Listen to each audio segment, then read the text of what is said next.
नमस्कार दोस्तों, आइए जानते हैं उत्तर प्रदेश की दिन भर की ताजा और बड़ी खबरें। आज से यूपी में नए कानून लागू होंगे। सीएम योगी ने किए 10 बड़े ऐलान। और आप अभी यूपी के किस जिले से इस वीडियो को देख रहे हैं, कमेंट में जरूर बताइए। आज की पहली खबर, आज से यूपी योगी के नए कानून लागू होंगे और तत्काल कार्रवाई होगी। सीएम योगी ने रविवार की शाम अपने आवास पर लॉ एंड ऑर्डर की समीक्षा की। सीएम ने आगामी त्योहारों को लेकर आवश्यक दिशा निर्देश दिए। कहा, हर पर्व शांति और सौहार्द के बीच संपन्न हो। शरारतपूर्ण बयान जारी करने वालों के साथ जीरो टॉलरेंस की नीति के साथ कड़ाई से पेश आएं। माहौल खराब करने की कोशिश करने वाले अराजक तत्वों के साथ पूरी कठोरता से निपटें। योगी ने कहा, माताओं, बहनों और बेटियों की सुरक्षा हमारी शीर्ष प्राथमिकता में है। इससे किसी भी प्रकार समझौता नहीं किया जा सकता। लव जिहाद, चेन स्नेचिंग, ईव टीजिंग की छोटी से छोटी सूचना पर तत्काल एक्शन होना चाहिए। महिला पुलिस बीट अधिकारियों को एक्टिव रखें, पेट्रोलिंग जारी रखें। ऐसी घटनाओं पर बीट सिपाही से लेकर डिप्टी एसपी तक की जवाबदेही तय की जानी चाहिए। अब देश में कहीं भी करा सकते हैं राशन कार्ड, ई-केवाईसी, नौकरी या अन्य किसी अन्य वजह से आप दूसरे शहर में निवास कर रहे हैं। आपको राशन कार्ड का सत्यापन कराने के लिए अपने जिले में आने की जरूरत नहीं है। जहां रह रहे हैं वहीं पर ई-केवाईसी करा सकते हैं। बस कोटेदार के पास जाकर बायोमेट्रिक करानी होगी। सरकार ने यह व्यवस्था उन लोगों के लिए शुरू की है जिनका कार्ड किसी अन्य जिले का बना है लेकिन रह कहीं और रहे हैं। इस सहूलियत से लोगों को राशन कार्ड से यूनिट कटने, राशन कार्ड निरस्त किए जाने की चिंता नहीं रहेगी। बासमती चावल को लेकर यूपी सरकार ने लिया बड़ा फैसला। यूपी में 10 कीटनाशकों पर प्रतिबंध लगा दिया गया है और इस आदेश को प्रदेश के 30 जिलों में लागू कर दिया गया है। बासमती चावल के निर्यात को बढ़ावा देने और इसे अंतर्राष्ट्रीय मानकों के अनुरूप बनाने के लिए उत्तर प्रदेश सरकार ने 10 कीटनाशकों पर प्रतिबंध लगा दिया गया है। इन कीटनाशकों के अवशेष चावल में पाए जा रहे थे, जिससे निर्यात प्रभावित हो रहा था। बहराइच पहुंचे सीएम योगी ने पीड़ितों से की मुलाकात। मुख्यमंत्री योगी आदित्यनाथ ऑपरेशन भेड़िया की समीक्षा करने रविवार को खुद ही बहराइच पहुंचे। यहां आते ही सीएम ने सबसे पहले पीड़ितों से मिले और किट का वितरण किया। मुख्यमंत्री ने 5 भेड़ियों को पकड़ने के बाद अंतिम भेड़िए को दबोचने में लग रहे समय की वजह भी जाना। यूपी में 15 सितंबर से 13 नवंबर तक धारा 163 लागू रहेगी। जाने लीजिए किन किन चीजों पर रहेगा प्रतिबंध। उत्तर प्रदेश के लखनऊ में 14 सितंबर से 13 नवंबर तक योगी सरकार ने धारा 163 लागू कर दी है। आगामी त्योहारों को देखते हुए कानून व्यवस्था बनाए रखने के लिए राज्य सरकार ने यह आदेश दिया है। इस धारा के तहत वही नियम और प्रतिबंध लागू होते हैं जो इससे पहले कोड ऑफ क्रिमिनल प्रोसीजर की धारा 144 लागू करने पर लग जाते थे। धारा 163 लागू होने के बाद लखनऊ में कहीं भी 4 या उससे ज्यादा लोगों की भीड़ नहीं जुटाई जा सकेगी। बिना अनुमति के धरना प्रदर्शन करने पर भी रोक लग जाएगी। अनुमति मिलने पर भी निर्धारित धरना स्थल पर ही प्रदर्शन कर पाएंगे। यूपी में कक्षा 6 से 9 तक के मेधावियों को हर महीने छात्रवृत्ति देगा डाक विभाग। डाक टिकट में रुचि बढ़ाकर संग्रह करने के उद्देश्य से कक्षा 6 से 9 तक के मेधावियों को हर माह छात्रवृत्ति देगा। इसके लिए विभाग की ओर से छात्रों से 30 सितंबर तक आवेदन मांगे गए हैं। क्विज प्रतियोगिता के जरिए छात्रों का चयन होगा और वित्तीय वर्ष 2024-25 में प्रतिमाह 500 रुपये छात्रवृत्ति के दिए जाएंगे। यूपी में 5000 नई बसें खरीदेगी योगी सरकार रोडवेज के बेड़े में साल 2024 के अंत तक 5000 नई बसों को शामिल करेगी। इसके लिए बसों की खरीद की प्रक्रिया शुरू कर दी गई है। इसके अलावा आजमगढ़ का डिपो भी शिफ्ट किया जाएगा। परिवहन मंत्री दयाशंकर सिंह ने इसको लेकर बड़ी घोषणा की है। निजी कार्यक्रम में आजमगढ़ पहुंचे परिवहन मंत्री दयाशंकर ने कहा कि जिन 5000 बसों को खरीदा जाना है उनमें से 2000 का टेंडर हो चुका है। 3000 की टेंडर की प्रक्रिया चल रही है। यूपी में आज से लगातार कई दिनों की छुट्टी। सभी कार्यालय, स्कूल, कॉलेज बंद रहेंगे। सभी स्कूल, कॉलेज, कार्यालय अब 18 सितंबर बुधवार को खुलेंगे। इस बीच रविवार, सोमवार और मंगलवार को सार्वजनिक बंदी की घोषणा की गई है। इस दौरान कई महत्वपूर्ण त्योहार भी पड़ रहे हैं। अवकाश सूची के अनुसार 16 सितंबर को ईद ए मिलाद की छुट्टी है। यह दिन इस्लाम धर्म के मानने वालों के लिए महत्वपूर्ण त्योहार है। मंगलवार 17 सितंबर को अनंत चतुर्दशी 2024 और विश्वकर्मा पूजा 2024 है। इस दिन सभी विद्यालय, कॉलेज व कार्यालय बंद रहेंगे। यूपी के 60,000 बुजुर्गों को मिलेगा आयुष्मान योजना का लाभ। योजना में हुआ बड़ा बदलाव। आयुष्मान योजना के तहत कैबिनेट की बैठक में लिए गए निर्णय के बाद 70 साल से अधिक अवस्था के जिले के 60,000 बुजुर्गों को राहत मिलने का अनुमान है। शासनादेश आने के बाद जिले में ऐसे लाभार्थियों के गोल्डन कार्ड बनाए जाने की प्रक्रिया शुरू हो जाएगी। नई योजना के अनुसार 70 साल से अधिक अवस्था होने का प्रमाण आधार कार्ड से लिया जाएगा। इसके अलावा किसी अन्य प्रकार की आवश्यकता नहीं पड़ेगी। यहाँ तक कि पेंशनर को भी इसका लाभ मिलेगा।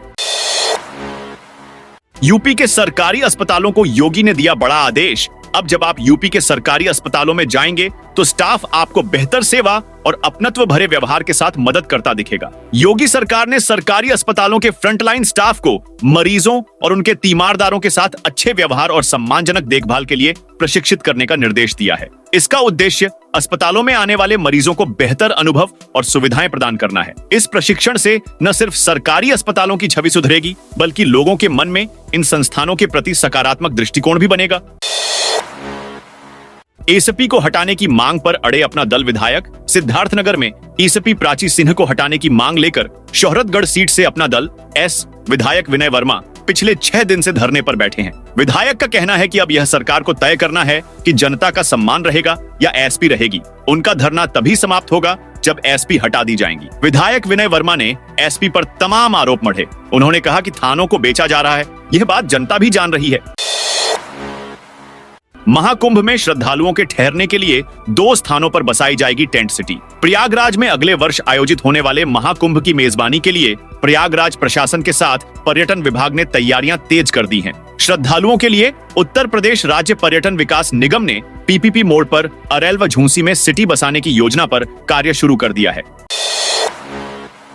बीएचयू में मरीज खुद कर सकेंगे बीपी की जांच। बीएचयू अस्पताल में आने वाले मरीजों को ओपीडी, इमरजेंसी सहित अन्य जगहों पर ब्लड प्रेशर, बीपी की जांच के लिए अब इंतजार नहीं करना पड़ेगा। इसके लिए ओपीडी सहित अन्य जगहों पर ऑटोमेटिक जांच मशीन लगवाई जाएगी। मरीज खुद अपनी जांच कर सकेंगे और अधिकतम 5 मिनट में ही उनको रिपोर्ट मिल जाएगी। हृदय रोग विभाग की ओपीडी से इसकी शुरुआत हो गई है। यूपी के 16 जिलों में खुलेंगे सैनिक स्कूल। कानपुर नगर समेत उत्तर प्रदेश के 16 जिलों में ट्रिपल पी मॉडल से सैनिक स्कूल खोले जाने का रास्ता साफ हो गया है। हालांकि इन सैनिक स्कूलों को उन विद्यालयों में खोला जाएगा जो पहले से चल रहे थे। प्रदेश के स्कूल महानिदेशक ने प्रस्ताव तैयार कर इन सभी जनपदों के जिलाधिकारियों को भेज दिया है। ट्रिपल पी मॉडल से जनपद में 1 या 1 से अधिक सैनिक स्कूल खोले जा सकते हैं। कानपुर नगर के अतिरिक्त अन्य जिन जनपदों में ट्रिपल पी मॉडल से सैनिक स्कूल बनाए जाने हैं, उनमें आगरा, अलीगढ़, प्रयागराज, आजमगढ़, बस्ती, बरेली, मुरादाबाद, बांदा, झांसी, गोंडा, अयोध्या, कानपुर नगर, मेरठ, सहारनपुर, मिर्जापुर और वाराणसी शामिल हैं। इन जनपदों में पहले से चल रहे विद्यालयों को सैनिक स्कूल में बदला जा सकेगा। यूपी में 5 डीएसपी का तबादला हुआ। डीजीपी मुख्यालय ने 5 अधिकारियों की तबादला सूची जारी की है, जिनमें अमित सक्सेना को ईओडब्ल्यू मुख्यालय लखनऊ से कुशीनगर भेजा गया है। राजवीर सिंह गौर को एनटीएफ मुख्यालय लखनऊ से बांदा भेजा गया है। युवराज सिंह को अयोध्या से बुलंदशहर भेजा गया है। योगेंद्र कुमार को साइबर क्राइम मुख्यालय लखनऊ से अयोध्या भेजा गया है और दिलीप सिंह प्रथम को बुलंदशहर से एलआईयू अलीगढ़ भेजा गया है। पीएम मोदी की बड़ी सौगात। काशी को मिली वंदे भारत ट्रेन धर्मनगरी काशी को। कल पीएम मोदी ने वंदे भारत की सौगात दी। यह ट्रेन काशी से बाबा बैद्यनाथ तक चलेगी। प्रधानमंत्री नरेंद्र मोदी ने वर्चुअल हरी झंडी दिखाकर ट्रेन को रवाना किया। काशी से बाबा बैद्यनाथ धाम जाने में सिर्फ 7 घंटे 20 मिनट लगेंगे। 6 महीने में 11 करोड़ लोग अयोध्या घूमने आए। पर्यटन विभाग ने जारी किया आंकड़ा। रामनगरी, अयोध्या, वाराणसी और आगरा को पीछे छोड़ते हुए उत्तर प्रदेश में पर्यटकों की पहली पसंद बनकर उभरा है। बीते 6 महीने में 33 करोड़ लोग यहां घूमने आए, जिसमें से 11 करोड़ लोगों अयोध्या घूमने पहुंचे। पर्यटन विभाग ने जारी किया आंकड़ा दर्शाता है कि अयोध्या लोगों की पहली पसंद बनता जा रहा है। हरदोई में फ्रैक्चर ट्रेन पर दौड़ी 2 ट्रेनें। उत्तर प्रदेश के हरदोई में रेलवे विभाग की बड़ी लापरवाही सामने आई है। यहां रेल अधिकारियों ने रेलवे ट्रैक पर फ्रैक्चर होने के बाद भी 2 ट्रेनों को रवाना कर दिया। फ्रैक्चर की वजह से अगर कोई हादसा होता तो यात्रियों की जान को खतरा हो सकता था। फ्रैक्चर ट्रैक से जो ट्रेनें गुजरी, उनका नाम गरीब रथ और बरेली वाराणसी एक्सप्रेस है। यूपी में इंसानों को खिलाई जा रही पशुओं वाली नमकीन, जिस नमकीन को पशुओं के आहार के लिए प्रयोग किया जाना था, उसे लोगों को खिलाया जा रहा है। यह वो नमकीन है जो प्रयोग में लाए जाने की अपनी मियाद एक्सपायर पूरी कर चुकी है। मुनाफाखोर इस नमकीन को दोबारा बाजार में उतारकर लोगों के स्वास्थ्य से खिलवाड़ कर रहे हैं। जिम्मेदार वो बड़ी कंपनियों वाले भी हैं जो एक्सपायर नमकीन का चूरा बनाने के बजाय उसे वैसे ही नीलाम कर देते हैं। इसे लेकर हाई कोर्ट गंभीर है। राज्य सरकार ने अब इस मामले में प्रदेश व्यापी जांच शुरू करा दी है। प्रदेश भर में सैंपल लेने का अभियान शुरू किया गया है। सरकारी गोदाम में सड़ गया 5 करोड़ का अनाज। झांसी में सरकारी गोदाम के अंदर बारिश का पानी भरने से 5 करोड़ रुपए का अनाज सड़ गया। यहाँ पिछले दिनों हुई बारिश में 3 फीट पानी भर गया था। इससे गोदाम में रखी मसूर और मूंगफली से भरी बोरियों की 3 लेयर डूब गई। पंप की मदद से पानी निकाला गया, लेकिन तब तक देर हो चुकी थी। अब सुरक्षित बचे बाकी अनाज को दूसरे गोदाम में शिफ्ट कराया जा रहा है। इंश्योरेंस कंपनी भी नुकसान के आकलन करने के लिए पहुंच गई है। रानीपुर टाइगर रिजर्व के पास अवैध खनन पर लगेगी लगाम। प्रदेश में इको पर्यटन को बढ़ावा देने के लिए चित्रकूट में बनाए गए प्रदेश के चौथे रानीपुर टाइगर रिजर्व के पास हो रहे अवैध खनन पर रोक लगाने का निर्णय पर्यटन व वन विभाग ने लिया है। पर्यटन विभाग को रानीपुर टाइगर रिजर्व के पास मध्य प्रदेश की तरफ से अवैध खनन की सूचना मिली है। पर्यटन मंत्री जयवीर सिंह ने इस संबंध में अधिकारियों को निर्देश दिए हैं कि वह मौके की पड़ताल करके रिपोर्ट दें। भदोही में 16 से 18 सितंबर तक भारी बारिश का अलर्ट। सितंबर के शुरुआत से ही छिटपुट हल्की बारिश ही देखने को मिली है। बारिश के बजाय तेज धूप व गर्मी का मौसम बना हुआ है। इससे जहां लोग गर्मी व उमस से बेहाल हैं, तो धान फसल को लेकर भी चिंता बढ़ी हुई है। हालांकि मौसम पूर्वानुमान के अनुसार जिले में 16 से 18 सितंबर तक मध्यम से लेकर भारी बारिश के आसार बन रहे हैं। मेरठ में 3 मंजिला मकान गिरा। मेरठ के लिसाड़ी गेट थाना क्षेत्र की जाकिर कॉलोनी में शनिवार शाम करीब 5 बजे भयानक हादसे में एक परिवार के 10 लोगों की दर्दनाक जान चली गई। बारिश के चलते मदीना मस्जिद के पास डेयरी संचालक साजिद का 3 मंजिला अचानक जमींदोज हो गया। घटना की सूचना मिलते ही हड़कंप मच गया और फोर्स मौके पर दौड़ी। एडीजी, आईजी और कमिश्नर ने मौके पर डेरा डाल दिया। लोगों और एनडीआरएफ की टीम ने बचाव कार्य शुरू किया गया। योगी सरकार की बड़ी पहल, महाकुंभ के लिए नया लोगो तैयार। महाकुंभ 2025 का लोगो तैयार हो गया है। प्रयागराज मेला प्राधिकरण, पर्यटन विभाग, संस्कृति विभाग के संयुक्त प्रयास से यह लोगो बनाया गया है। इसके लिए 2 एजेंसियों को भी लगाया गया था। वर्ष 2019 के दिव्य व भव्य कुंभ के लोगो को इस बार थोड़ा अपडेट करते हुए नया रूप दिया गया है। इस बार के लोगो में स्वच्छ कुंभ सुरक्षित कुंभ को भी स्थान मिला है। लोगो को मुख्यमंत्री से लोकार्पण कराने की तैयारी है। जल्द ही इसका लोगो जारी किया जाएगा। उत्तर प्रदेश के मेरठ में बिजली अधिकारी पर 41 करोड़ रुपए के टेंडर के एवज में 2 करोड़ 50 लाख रुपए की रिश्वत दिए जाने का आरोप है। इस मामले में शिकायत के बाद बिजली अधिकारी वेद प्रकाश कौशल को सस्पेंड कर दिया गया है।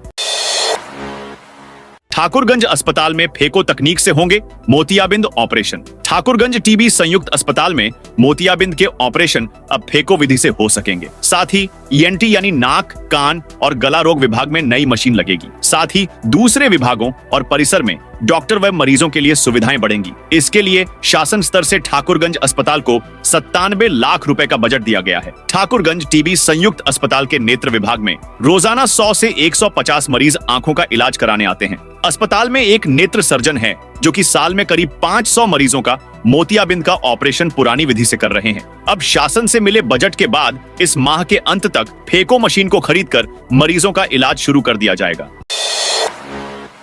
पुलिस कर्मियों को भी नहीं बख्श रहे हैं साइबर अपराधी। उत्तर प्रदेश के वाराणसी में एक महिला हेड कांस्टेबल से साइबर जालसाजों ने 10 लाख रुपए ठग लिए। पीड़ित महिला की पहचान शहर के पुलिस लाइन इलाके की निवासी गीता सिंह के रूप में हुई है। वह 1 महीने में रिटायर होने वाली थी। महिला ने साइबर थाने में मामला दर्ज कराया है।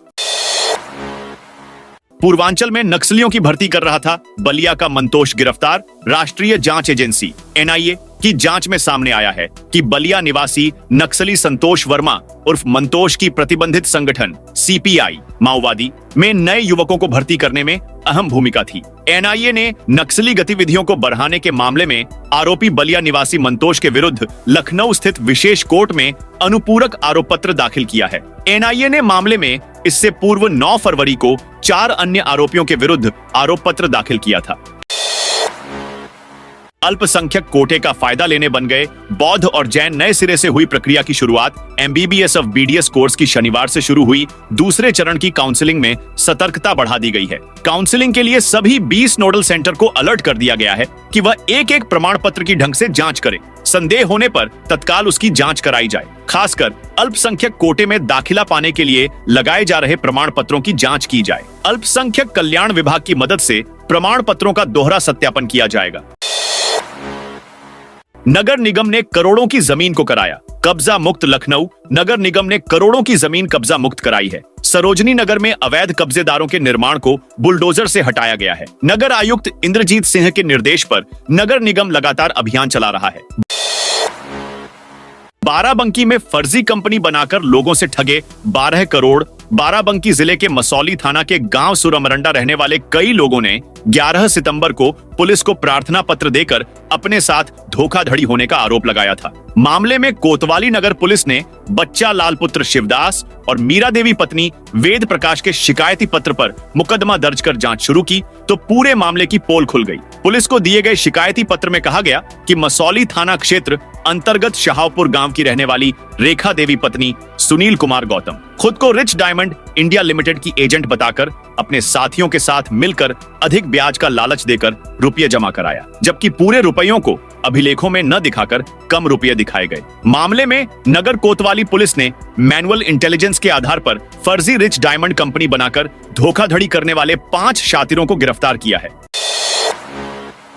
यूपी सरकार में कैबिनेट मंत्री ओम प्रकाश राजभर ने रविवार को गाजियाबाद में कहा, अखिल यादव भाजपा सरकार में दंगे न होने से परेशान है। सपा सरकार में रोजाना कर्फ्यू लगता था, दंगे होते थे। ओम प्रकाश राजभर गाजियाबाद के हाईटेक इंस्टीट्यूट में भारतीय सुहेलदेव समाज पार्टी के व्यापारी कार्यकर्ता सम्मेलन को संबोधित कर रहे थे। उन्होंने कहा, जीरो पावर स्कीम के तहत हर गांव में 10 से 25 ऐसे परिवार चिन्हित करेंगे जिन्हें किसी सरकारी योजना का लाभ न मिल रहा हो। ऐसे परिवारों को सभी सरकारी योजनाओं से लाभान्वित कराया जाएगा।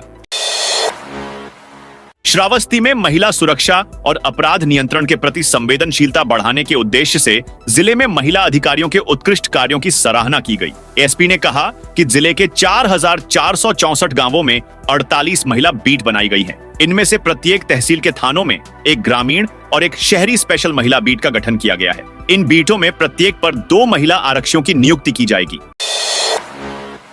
केंद्रीय मंत्री बोले, राहुल गांधी देश के नंबर 1 आतंकवादी हैं। केंद्रीय मंत्री और भाजपा नेता रवनीत सिंह बिट्टू ने राहुल गांधी को आतंकी बताया। उनका यह बयान राहुल की अमेरिका यात्रा के दौरान सिखों पर की गई टिप्पणी के लिए आया। रविवार को बिट्टू ने दिल्ली में कहा, राहुल गांधी देश के नंबर 1 आतंकी हैं। वे भारतीय नहीं हैं। राहुल को पकड़ने वाले को इनाम दिया जाना चाहिए क्योंकि वे देश के सबसे बड़े दुश्मन हैं।